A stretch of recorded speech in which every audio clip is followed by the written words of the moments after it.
Cari amici, vicini e lontani, buona serata e benvenuti su Telenutria dal vostro Tullio Trabattello. Da oggi, prima del TG, ci sarà il proverbio del giorno e quello di oggi è il seguente.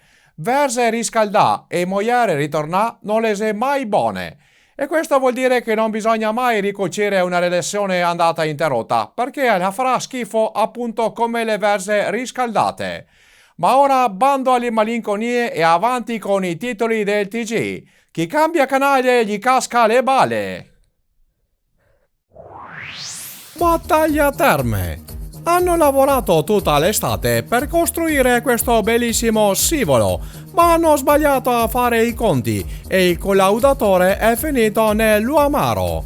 Sembrava che il suo cane volesse consolarlo e invece gli ha pissato sul muso. Vigonza. Per festeggiare il gol appena fatto dalla sua squadra del cuore, voleva fare un tuffo in piscina, ma non ha notato che la vetrata era chiusa. 4 punti sui labari. Ospedaletto. Per salire in soffitta si è arrampicato su uno scaffale, ma è stata un'idea del cazzo. Scaffale e osso sacro distrutti. Isola Rissa. Stava aiutando suo papà a spaccare la legna, ma l'assia è scivolata via dal manico, colpendo il giovane nelle balotte, che gli sono state asportate e ne hanno fatto un portachiavi. Casa al Serugo. Voleva fare il videoclip della sua canzone rap da sola il frigorifero, ma qualcosa è andato storto e si è slogato l'esofago. San Pietro Mussolino stava cambiando la gomma, ma la leva gli è scivolata via e gli ha procurato una bella marmellata di maroni. Pressana stava portando i pasticcini per festeggiare il compleanno del figlio, ma gli è cascato tutto. Le uniche parole del figlio sono state porco.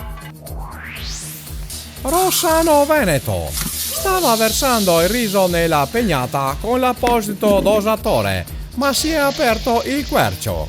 La signora ha tirato un porco per ogni chicco di riso caduto. Lonigo. Voleva a tutti i costi aprire la bottiglia con il tagliere, ma ha preso una gran botta sul muso e purtroppo è diventato improvvisamente astemio. Ciampo. Partecipava alle regionali del lancio del martello, ma gli è scivolato via dalle mani colpendo il commissario sulle balotte.